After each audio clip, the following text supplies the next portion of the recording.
sedekah nggak perlu ngomong-ngomong. Itu tuh sebenarnya ngomong kalau dia telah melakukan sedekah yang tidak diomongkan. Bisikannya setan hebat luar biasa. Sedekah sembunyi, sembunyi terus. Nggak pernah berbuat baik. Dan ini ada model semacam ini yang ke bawah.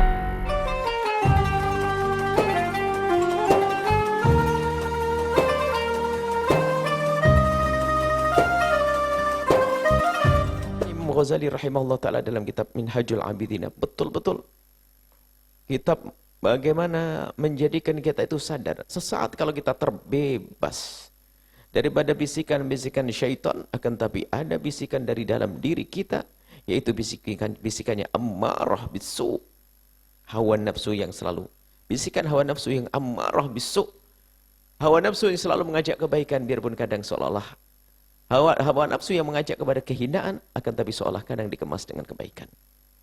Ini yang harus ada dalam diri kita, kesadaran makna ini. Makanya pertama adalah jangan ragu berbuat baik. Di sini setan juga membisikkan. Bisikannya setan hebat luar biasa. Nggak usah berbuat baik, nanti dilihat orang kamu tambah sombong nanti, riak nanti, mending nggak usah berbuat baik. Nah ini setan membisikkan seperti itu. Mau berbuat baik sudah berbisik setan. Ada orang mau berbuat baik nggak enak, malu, takut dilihat orang. Hah? Takut dilihat orang? Apalagi? Ya takut teriak. Wah ini setan yang membisikkan. Riak bukan ditakuti tapi dilawan.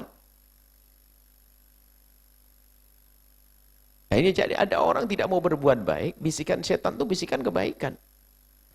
Ngapain nih? Iktikaf aja harus ke masjid, dilihat orang di rumah saja. Itu kata setan. Kenapa sedekah rame-rame depan orang? Nggak usah. Dari awal setan sudah menghalangi kita berbuat baik. Bahkan kadang membawa hadis. Orang pelit dikasih hadis apa sama setan? Orang pelit itu sama setan di satu kasih hadis, hebat hadisnya. Masalah sedekah sir dalam hadis. Sahih.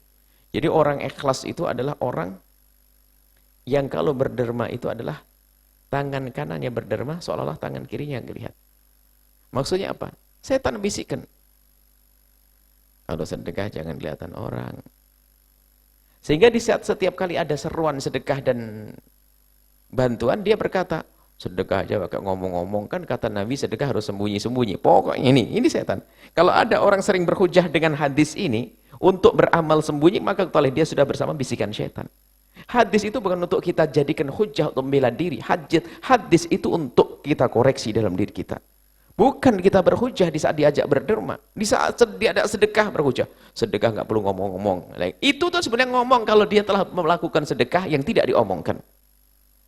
Dia tidak sadar. Itu bisikan setan. Dia pun sebetulnya telah membicarakan sedekah yang tidak ia bicarakan. Sedekahnya ngomong, kan kata Nabi sedekah nggak usah dikasih tahu. Maksudnya dia ingin dikasih tahu halus bisikan setan. Atau bahkan mungkin dia itu adalah nuruti setan untuk menjadi orang paling pelit. Hadis yang dibawa seperti itu. Hadis tentang sedekah sirri. Sehingga di saat ada seruan derma, seruan ibadah, bantuan, enggak, masjid, tetangganya bangun masjid, bangun musola. Enggak berkembang, alasannya apa? Sebaik-baik sedekah adalah sedekah yang disembunyikan. Terus, sedekah sembunyi, sembunyi terus. Enggak pernah berbuat baik. Dan ini ada model semacam ini yang ke bawah.